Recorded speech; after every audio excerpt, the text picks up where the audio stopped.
10, 9, 8, 7, 6, 5, 4, 3, 2, 1.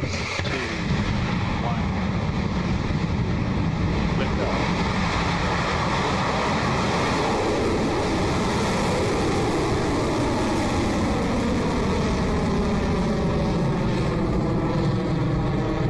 Getting pitch over.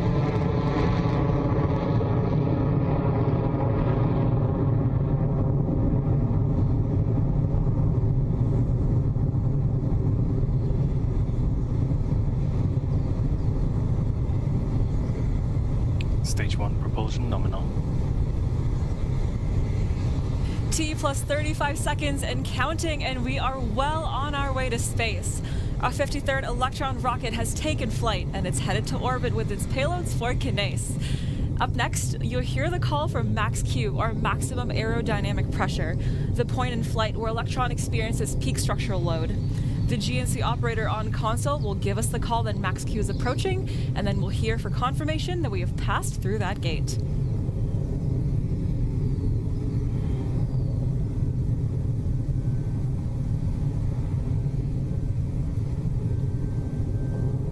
HVB discharge is nominal. Cleared max Q. And there we have it. Confirmation Electron has passed through max Q. We are now at 19 kilometers altitude and traveling over 2,700 kilometers an hour. And next up, we have 3 key events: main engine cutoff, or MECO, stage separation, and stage 2 engine ignition. MECO is when all 9 Rutherford engines shut down to prepare for the next phase in flight. And after those engines shut down, Electron's first and second stages separate. Then finally, the vacuum-optimized Rutherford engine on Electron's second stage ignites to propel the mission through to an elliptical transfer orbit. Those 3 events all take place in a quick succession over just a few seconds, so let's listen in for those calls.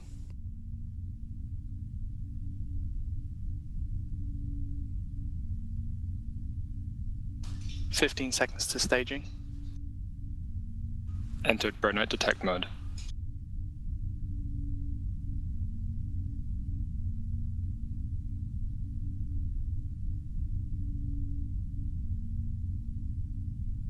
MECO confirmed.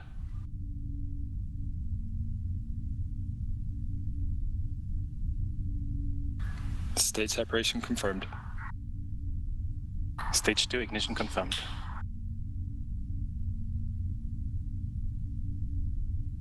We are now T plus 2 minutes and 45 seconds into the mission, and as you've just heard, Electron has had a successful MECO, stage SEP, and second stage ignition. Stage 2 guidance. Telemetry data shows that Electron is now moving at over 8,200 kilometers per hour and has just passed 100 kilometers above Earth.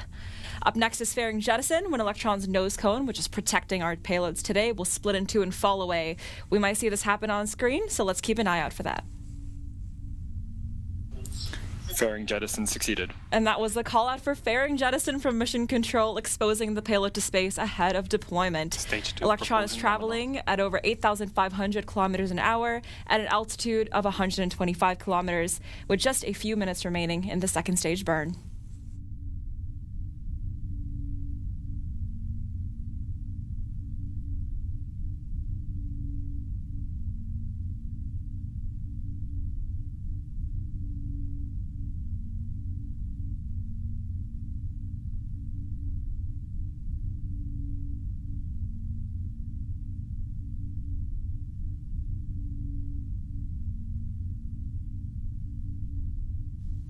Now, if you take a look at the graph on the right-hand side of your screen, then you can see Electron's current trajectory compared with our expected trajectory. And we like those 2 lines to be as close as possible, and that's what helps Electron's precise payload insertion accuracy.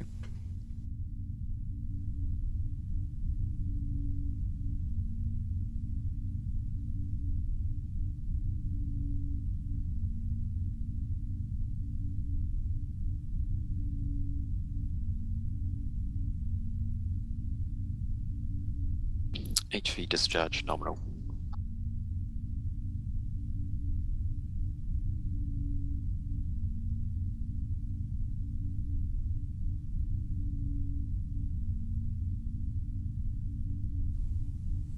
Some of you may be wondering how IoT satellites impact your daily lives. These satellites connect devices globally, even in areas without regular internet.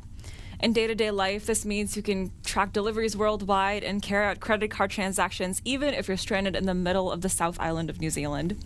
They also support things like your smart home assistant or fitness watch, allowing them to stay connected anywhere for real-time updates or alerts.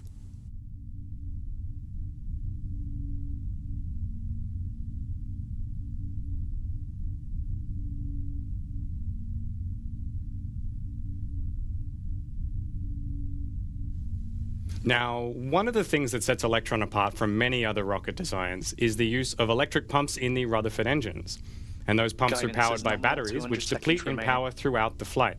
Once we use up all the available energy in one set, we'll switch to a fresh battery to complete the mission all the way through to orbit. And that maneuver is referred to as the battery hot swap. Now, after the first set is depleted, Electron won't need those batteries for the remainder of the journey, so we jettison the depleted batteries to save mass in the final stages of flight. That's coming up soon, so keep an eye on your screen and see if you can see the shiny silver batteries eject and fall away. HV discharge nominal, approaching hot swap.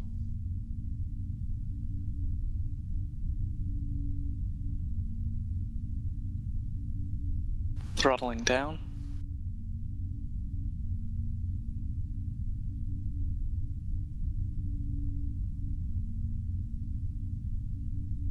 Battery jettison confirmed. And that was the call for battery hot swap on the second stage, confirmed as successful by Mission Hot swap Control across successful. the nets. Up next is the final stage of Stage 2 flight, including SECO, or second engine cutoff, followed by kick stage separation. This is where the kick stage, carrying the 5 Kinéis satellites, separates from Electron's second stage. That final engine cutoff is coming up just shy of 9 minutes, so only about 3.5 minutes to go.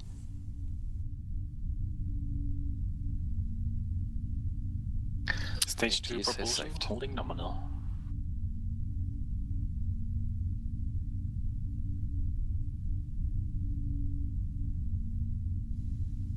Now, electric pumps on Rutherford offer other advantages other than just a simplification of design. Now, these groundbreaking pumps can run the tanks all the way dry, allowing the second stage to squeeze every last bit of performance out of it during flight. And those pumps on Electron's second stage are currently powering us at speeds of over 19,000 kilometers an hour. Some keen watchers from Flight 50 will remember some fun flips and rotations the kick stage performed during payload deployment for the last Kinéis mission. The kick stage's reaction control thrusters achieved this by expelling precise amounts of cold pressurized gas through small thrusters to rotate the kick stage and control its orientation and position in space. It's this system that's responsible for our industry-leading deployment precision.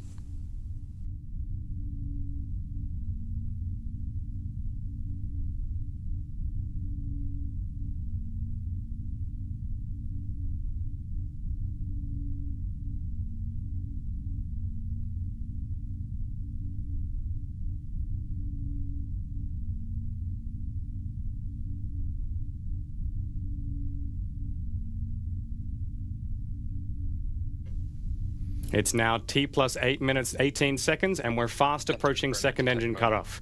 And just before that happens, the Rutherford engine will begin to throttle down in preparation for shutdown, which is scheduled to take place at around 9 minutes into the mission.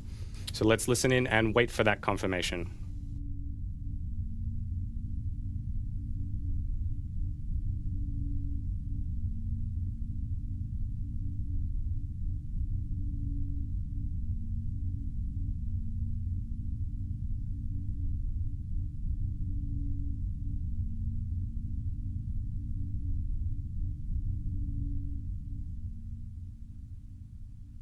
SECO confirmed.